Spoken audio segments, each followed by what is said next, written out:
পাতুলিয়া গ্রাম পঞ্চায়েতের অন্তর্গত বড়বাগান এলাকায় নির্ধারিত ডাম্পিং গ্রাউন্ড নিয়ে এলাকাবাসীর বিক্ষোভ হয়েছিল। বেশ কয়েকদিন আগেই পাতুলিয়ার এত সংখ্যক বাসিন্দাদের ডোমেস্টিক ওয়েস্ট নিয়ে চিন্তা ভাঁজ পড়ে গিয়েছিল পঞ্চায়েতের কপালে।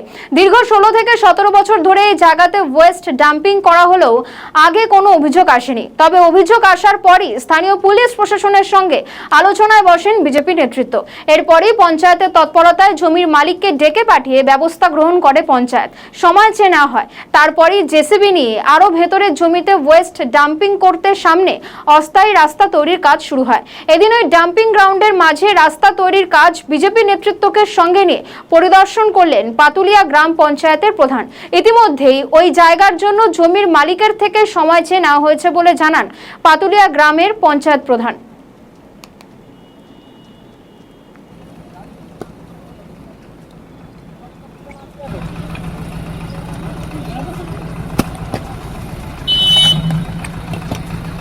রাস্তাটা সোজা যাবে, মাল সব মালটা পুকুরে পড়বে। মাল ফেলা রাস্তা হচ্ছে একদম এটা বাড়ির না। ও তুমি এত সামনে না পড়ে ভ্যাট কিছু করেছি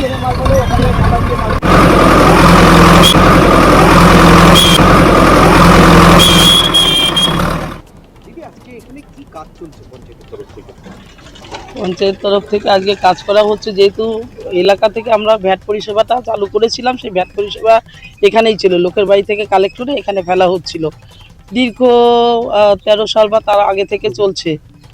তা দীর্ঘদিন থাকা পড়ার কালীন আমরা এটা বেস্ট জেনেই আমাদের হয়তো পঞ্চায়েত থেকে করেছিল।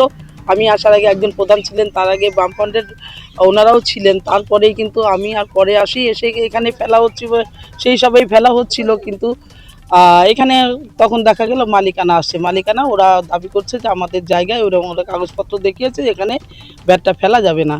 কিন্তু ভ্যাট ফেলা যাবে না বললেই তো আমি সঙ্গে সঙ্গে কিছু করতে পারছি না। আমি জায়গার তল্লাশি করছি, আমি জায়গা পেলে জায়গা পঞ্চায়েত তরফ থেকে কিনে নিয়ে সেখানে ভ্যাট ফেলা হবে। কিন্তু বর্তমান যেহেতু পরিষেবাটা ছিল, পরিষেবাটা বন্ধ করতে পারছি না। লোকের বাড়িতে অনেক জমে যাচ্ছে, রাস্তাঘাট সব জায়গায় জমে একদম পরিবেশ ভীষণ দূষণ হচ্ছে। সেই সব কারণে বাধ্য হয়ে আমাকে এখানে করতে হচ্ছে। করার ক্ষেত্রে আমি সেই যে মালিক তাকে ডেকেছিলাম, আমার এইসব ছেলে যারা এরা আমাদের সমাজে সবসময় এরা তাকে আমাকে হেল্প করার জন্যে এদের সহযোগিতা নিয়ে তাকে ডেকে তাকে বলা হয়েছিল যে বাবু তুমি এই জায়গাটা যেতে এতদিন ফেলছিলাম, আমার ফেলতে অভ্যস্ত এবং আমার তো আর কোনো জায়গা তো নেই, এবং জায়গা না থাকার কারণে এখানে বাধাপ্রাপ্ত হওয়ার পরেই আমি রহরা থানার দ্বারস্থ হই।